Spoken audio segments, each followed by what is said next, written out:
नमो अर्यन्तानं नमो सिद्धानं नमो आर्यानं नमो ज्ञायानं नमो लोये सर्वसाहुनं ऐसो पंचनमस्कारो सर्वभावपनाशो मंगलानं च सर्वेषां परमं हवै मंगलम्। आदिमं पृथ्वीनाथ आदिमं निष्परिग्रहम् आदिमं तीर्थनाथं च ऋषभस्वामिनमस्तु। ध्यानमूलं गुरुमूर्ति पूजामूलं गुरुपदं मंत्रमूलं गुरुर्वाक्यं मोक्षमूलं गुरुकृपा मोक्षमूलं गुरुकृपा। नमस्कार महामंत्र। नमो अर्यन्तानं अर्यन्तो नमस्कार हो। नमो सिद्धानं अनंत सिद्धों को नमस्कार हो। नमो आयर्याणं समस्त आचार्यों को नमस्कार हो। नमो ज्ञायाणं ज्ञान के प्रदाता समस्त उपाध्याय अध्यापक शिक्षक को नमस्कार हो। नमो लोई सर्वसाहुनं जगत के मोक्षगामी समस्त जीव साधु जीवों को नमस्कार। पर्युषण महापर्व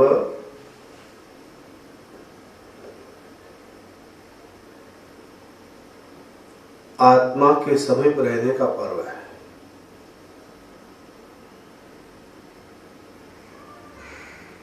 क्योंकि यह देह से भी कोई और है तो वह है देहातीत। देहातीत आत्मस्वरूप तो इस देह में समाया हुआ है।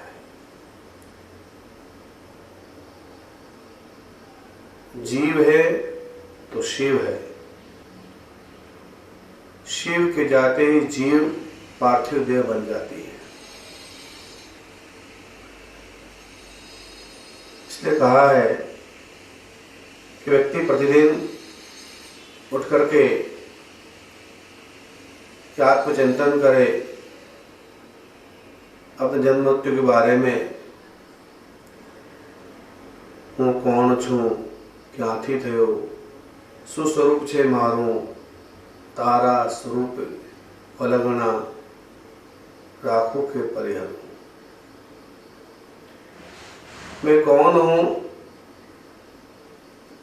और कहां से आया हूं, अर्थात किस जन्म से आया हूं, कहां से पैदा हुआ हूं, मेरा स्वरूप क्या है। हूँ कौन छू क्या थी थियो सुस्वरूप से मारू, मेरा स्वरूप क्या है। खोना स्वरूप वलगना, अर्थात किस संबंधी के साथ में मैं संबंध रखूं, अपनापन रखूं और किसको छोड़ूं, राखों के परिहर। यह आत्मबोध प्रत्येक व्यक्ति को सुबह उठ के करना चाहिए।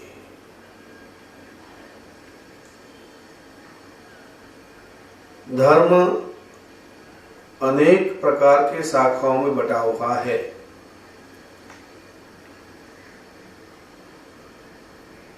लेकिन धर्म का मर्म एक ही बात कहता है, परमात्मा को प्राप्त करना और मोक्ष मार्ग को साधना। धर्म के स्वरूप अनेक हो सकते हैं, लेकिन धर्म का मर्म एक ही है।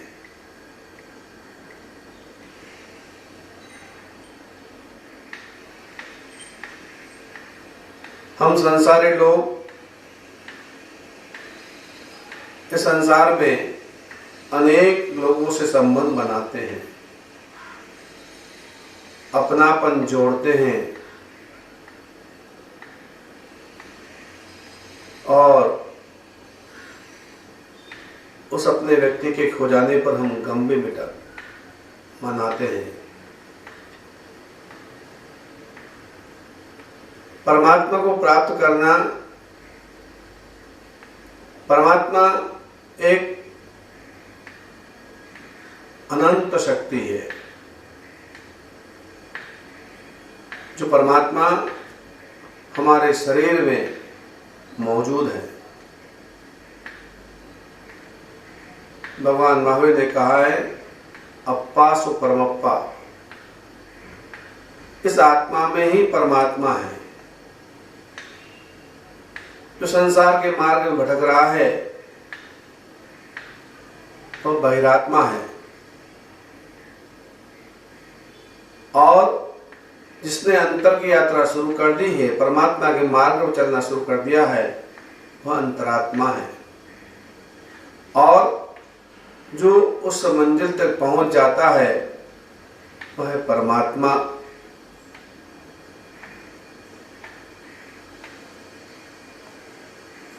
आत्मा के इन तीन स्वरूपों का एक वर्णन हम एक स्वरूप का समझते हैं कि जो बाजार में घूम रहा है वह तरह तरह की नाटक चटक देखता है, दृश्यों को देखता है, अनेक लोगों से मिलता है, अनेक तरह के व्यापार करता है, फिर भी शाम को घर वह आता ही है। दुकान उसे मंगल करना ही है, उसे घर आना ही है। चाहे वह खाने के लिए आए, चाहे वह नहाने के लिए आए, चाहे सोने के लिए आए, लेकिन उसे शाम को घर आना ही होता है। 2 दिन घूम सकता है, 5 दिन घूम सकता है, 8 दिन घूम सकता है, 1 महीने भी घूम ले, लेकिन आखिर उसे वापस घर तो आना ही पड़ता है। इसलिए कहते हैं कि संसार में परिगुणशील आत्मा व बहिरात्मा है जो घूमता रहता है, लेकिन आखिर एक न एक दिन उसे अपने घर में आना है। जो घर के लिए चल देता है वापस, वह होता है अंतरात्मा। जिसने घर की ओर आने का कदम बढ़ा दिया वह है अंतरात्मा, और जिसने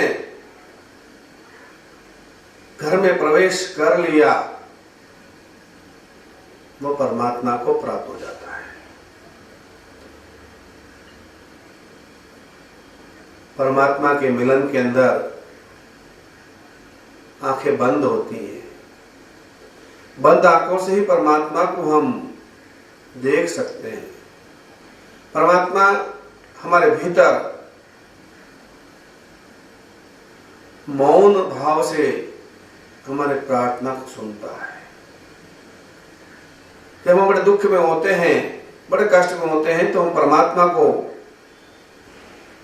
अंतर मन से प्रार्थना करते हैं, बाह्य मन से नहीं करते। बाह्य मन से की गई प्रार्थना स्वीकार नहीं होती है, लेकिन अंतर मन में की गई प्रार्थना स्वीकार होती है। बड़ा दुख आता है, विकट संकट आता है, तो हम आंख बंद करके परमात्मा को, गॉड को हम प्रार्थना करते हैं। परमात्मा, गुरुदेव, मेरा सब अच्छा कर दो, मेरे दुख दूर कर दो, मेरी चिंता दूर कर दो। ये बात हम आंख खोल करके नहीं कह सकते हैं, क्योंकि आंख खोल करके की गई बात परमात्मा को सुनता नहीं। इसलिए कहा है कि यह आत्मा परम स्वरूपी है, परमानंद स्वरूपी है। परमानंद संयुक्तम निर्विकारम निरामयम ध्यानहीना न पश्यन्ति निजदेह विवस्थित। यह आत्मा परम आनंद से युक्त इस शरीर में ही मौजूद है। इसलिए तो परमात्मा को प्रार्थना करते हैं, हे प्रभु आनंद दाता, ज्ञान हमको दीजिए। परमात्मा का स्वरूप आनंद को देने वाला होता है। इसलिए परमात्मा आनंदमय है। इसलिए कहा परमानंद संयुक्तम, परम आनंद से युक्त है जो, वह है परमात्मा। निर्विकारम निरामयम, विकार रहित जिसका मन होता है, दुख रहित जिसकी प्रार्थना होती है, वही उस परमात्मा को देख सकता है अपने इस देह में मौजूद। देह या देवल है, कहा है कि हृदय मंदिर, मन मंदिर आओ रे मेरे परमात्मा। हम कहते हमारे मन मंदिर में आओ। मन मंदिर में आने का जब शुरू होता है तो कई भक्तगणों के आंखों में जब आंख बन के प्रार्थना करता है तो एक आनंद के आंसू आते हैं, जो आंसू परमात्मा के उस मिलन के आंसू होते हैं। एक कहावत आती है, कहानी आती है कि जंगल में एक बार सब पशु पक्षी एकत्र हुए और सबने मिलकर के परमात्मा के स्वरूप का चिंतन किया। हाथी ने कहा कि परमात्मा मेरे जैसा है, शेर ने कहा नहीं परमात्मा मेरे जैसा है, हिरण ने कहा नहीं ईश्वर मेरे जैसा है, गिद्ध बोला नहीं ईश्वर मेरे जैसा है। पक्षियों ने बोला नहीं ईश्वर हमारे जैसा है। गाय कहती है कि ईश्वर मेरे जैसा है, बकरी कहती है ईश्वर मेरे जैसा है, जलचर जीव कहते हैं ईश्वर मेरे जैसे है। लेकिन सबका कहना सच है, क्योंकि झांकी रही जैसी भावना प्रभु मूर्त देखे तिन जैसी। जिसने जैसी भावना रखी उसी उसको ऐसी मूर्त देखी। परमात्मा की मूर्ति को अगर हाथी को बनाने को कहते तो हाथी जिसकी बनती, लेकिन कहते हैं कि ईश्वर की मूर्ति को बनाने वाला कौन है, तो मनुष्य है। ईश्वर को बनाने वाला कौन है, तो मनुष्य है। मनुष्य ने ईश्वर की मूर्ति बनाई, कहीं परमात्मा स्वरूप दो हाथों वाले चैतन्य परमात्मा बनाए, तो कहीं धनुष बाण लिए राम जी बनाए, कहीं सुदर्शन चक्रधारी कृष्ण बनाए, कहीं जगदम्बा का स्वरूप बनाया, कहीं पर हमने कृष्ण को मुरली मनोहर बनाया, कहीं पर शिव शंकर बनाया, कहीं गणपति बनाए। ये सारा स्वरूप हमें उलझा देता है, क्योंकि ये सब बनाने वाले हम हैं, मनुष्य हैं। मनुष्य होने के कारण से ये स्वरूप हमें वैसा ही दिखता है। हम आँख बंद करते हैं तो कृष्ण दिखेंगे, हम आँख देखेंगे बंद करेंगे राम दरबार दिखेगा, हम आँख बंद करेंगे तो हनुमान जी दिखेंगे, हम आँख बंद करेंगे महावीर दिखेंगे, हम आँख बंद करेंगे तो दादा गुरुदेव दिखेंगे, हम आँख बंद करेंगे तो हमें जगदम्बा दिखेगी। क्योंकि हमारी जिससे लगन है वैसी ही उसकी छवि हमें दिखती है। बड़ी अजीब स्थिति होती है परमात्मा के स्वरूप को पाने की। तेल को अंदर, तिल के अंदर तेल है लेकिन उसको निकालने की प्रक्रिया होती है। घाने के अंदर पिला जाता है तो जाकर तेल निकलता है, कचरा बाहर हो जाता है। दूध को दही जमाया जाता है, दही को मथा जाता है, मथ करके मक्खन बनाया जाता है, फिर गर्म किया जाता है, तब उसमें घी निकलता है। देखने को तो दूध है, घी का कोई अस्तित्व सामने दिखता नहीं है, लेकिन घी को बनाने की प्रक्रिया है। उस प्रक्रिया से गुजरता है दूध तो घी निकलता है, तेल के अंदर से तेल निकलता है, सोने के खानों के अंदर से पत्थर निकाले जाते हैं, उनको तोड़ तोड़ कर रिफाइन किया जाता है, मिट्टी अलग की जाती है और सोना अलग निकलता है। सोना को टुकड़े टुकड़े लौट बदले निकलता है, लेकिन सोना है इस भाव से, इस सत्य को जानकर वैज्ञानिक उसमें लगे रहते हैं। उसका कहते हैं कि देह मर्दिता शिव, इस प्रकार तेल के अंदर तिल है, दूध के अंदर घी है, और जिस तरह से पत्थर में सोना है, श्रद्धा के उस भाव के साथ में उसका मंथन किया जाता है तो स्वस्थ प्राप्ति होती है। उसी तरह से इस शरीर के अंदर यह शिव है, तब जाकर के इस ईश्वर को हम प्राप्त कर सकते हैं। ईश्वर की प्राप्ति सहज नहीं हो सकती है। ईश्वर से हम निवेदन कर सकते हैं।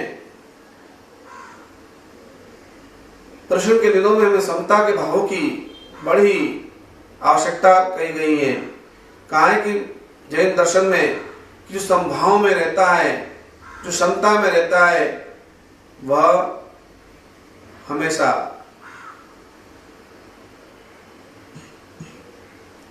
अहोभाव में रहता है और सामायिक में जीवन जीता है।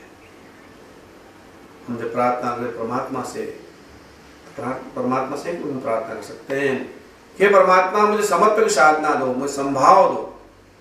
आचार्य अमित गति ने अपने सामायिक दंशिका में कहा है, सुखे दुखे वैर निबंधु वर्गे, योगे वियोगे भवने वनेवा, निराकृता शेष ममत्व बुद्धे, समम मनो में स्तुत्वापनाथ।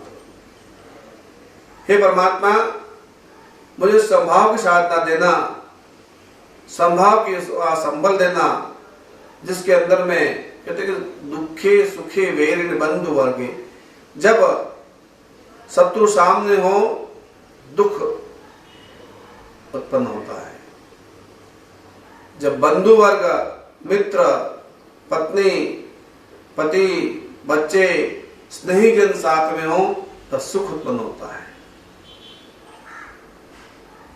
और जब शत्रु चारों तरफ घिरे हो तब दुख उत्पन्न होता है।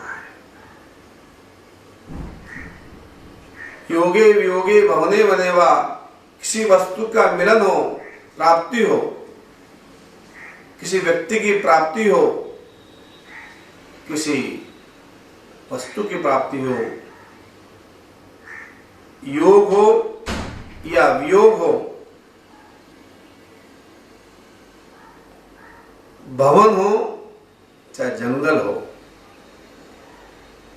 दोनों मेरे लिए समान होना चाहिए। हे परमात्मा मेरे दोनों लिए समान होना चाहिए। योगे वियोगे भवने वनेवा, चाहे भवन में रहूं चाहे जंगल में रहूं, मेरा मन मेरी मस्ती में रहना चाहिए। मुझे न मकान की चाह हो, न जंगल के अंदर सड़क पर खड़ा हो रहूं, तो मेरी स्थिति न बने कि मैं सड़क पे खड़ा हूं। निराकृताशेष मोहत बुद्धि, हे परमात्मा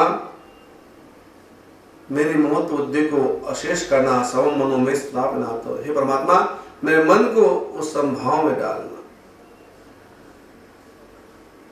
जीवन के चार सत्य है,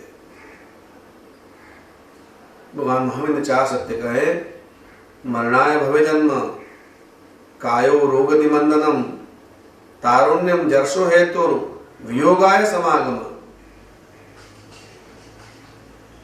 जन्म हुआ है तो मृत्यु निश्चित है, मरणाय भवे जन्म, जिसका जन्म है उसकी मृत्यु निश्चित है।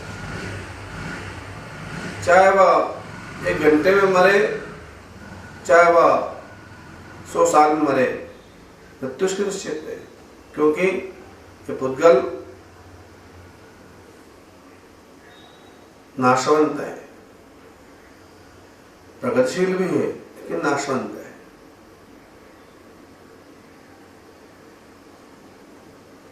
कायो रोग निबंधनम, शरीर है तो रोग भी है।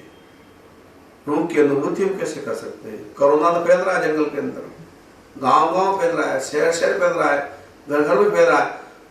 कोरोना तुम्हारे घर में आ गया है, ये कैसे अनुभूति होती है? जरा सा बुखार आया, खांसी हुई, सर्दी हुई, जुकाम हुआ, बेचैनी हुई, सांस में तकलीफ होने लगी, तो महसूस हुआ कि नहीं कोई बीमारी आ रही शरीर के अंदर, बेचैनी होती है। हम तुरंत डॉक्टर के पास जाते हैं, कहीं देखो सही मेरा कोरोना तो नहीं आ गया। तो काय शरीर है तो रोग तो अवश्य होंगे ही, रोगोत्पत्ति निश्चित होती है। शरीर ही रोगों को धारण करने के लिए, चाहे किसी प्रकार में, चाहे कैंसर आए, चाहे किडनी की तकलीफ आए, चाहे ज्वर बुखार आए, चाहे पेट दर्द हो, चाहे हृदय का दर्द हो, चाहे सिर का दर्द हो, चाहे पैर का दर्द हो, रोगों को धारण करने के लिए यह शरीर है। कायो रोग निबंधनम और तारुण्यम जर्सो है, तो जवानी है तो बुढ़ापा निश्चित है। आज काले काले बाल दिख रहे थे, लेकिन समय आने पर सफेद बाल भी हो जाते हैं। ये बुढ़ापे की निशानी है। भले ही हम काले बाल करा लेते हैं, मेहंदी लगा करके अपने आप को बुढ़ापा छुपा लेते हैं उम्र के साथ में ही, लेकिन उम्र के साथ में बुढ़ापा आता ही है। तारुण्यम जर्सो हेतु, अर्थात बुढ़ापा, जवानी बुढ़ापे के लिए, जवानी बुढ़ापे के लिए, और बुढ़ापा जब आता है तो क्या होता है, हम अशक्त बन जाते हैं। वियोगाय समागम, मिलन है तो वियोग भी है। व्यक्ति मिलता है और मिलने के बाद में जो दूर चला जाता है तो बड़ा मन में खिन्नता होती है, दुखी होता है। समागम, मिलन जो होता है वियोग के लिए ही होता है। ये चार अटल सत्य भगवान महावीर ने कहे, जिसे कभी जीवन के अंदर भूलना न चाहिए। वियोगाय समागम, मृत्यु प्रतिफल आती है, संबंध प्रतिफल बनते हैं, बिगड़ते हैं। जीवन की यात्रा का यह क्रम हमेशा चलता ही रहता है। इसलिए कहा है कि हम परमात्मा के बताए हुए उस मार्ग को कभी न भूले, जिस पर चल करके हम परमात्मा के समीप पहुंच सकते हैं। परमात्मा के पास पहुंचने के लिए बहुत मन, वचन और काया की पवित्रता की जरूरत होती है। शब्दों से वह साकार बनता है, शब्दों से वह साकार बनता है। हमको गीत गाते हैं कि हूँ प्रभु तू प्रभु मारो, हूँ प्रभु तारो, क्षण एक मुझे न विसारो। हे परमात्मा, मैं आपका हूँ, आप मेरे, आप मुझे भी भूल मत जाना। ये शब्द यात्रा परमात्मा को मानस मंडल के अंदर साकार करती है। इसने कहा कि भक्ति मार्ग, परमात्मा को प्राप्त करने का भक्ति मार्ग, भक्ति से शक्ति, साकार से निराकार। पहले साकार है परमात्मा, मूर्तिमान परमात्मा पहले साकार है, वो सामने बैठा है, लेकिन भीतर बैठा परमात्मा जब अंदर उतरता है वह तब निराकार बन जाता है। साकार से निराकार, सकलो निष्कलो व्यय, निर्ममो निर्विकल्प, निर्विकल्प में उत्पन्न होता है। कोई विकल्प नहीं होना चाहिए। परमात्मा की भक्ति करते करते कहते हैं कि रावण ने भी तीर्थंकर को तिरंग बांध दिया था। परमात्मा की भक्ति, हनुमान की कहते हैं कि भक्ति अनूठी थी। हनुमान की भक्ति इतनी अनूठी थी कि जब लंका विजय के बाद में अयोध्या प्रवेश किया तब सीता मैया ने उन्हें एक माला दी। ले हनुमान, तुमने मेरी इतनी सेवा की, इतना इस युद्ध के अंदर मुझे प्राप्त करने के लिए सहयोग किया, उसके लिए खुश होकर तुझे मोतियों की माला देती हूँ। मोतियों की माला दे दी। राम देख रहे थे, सीता ने माला दी। एक हनुमान ने माला ली और माला लेकर के तोड़ डाली। सीता ने कहा क्यों तोड़ रहा भाई, हनुमान माला क्यों तोड़ रहे हो?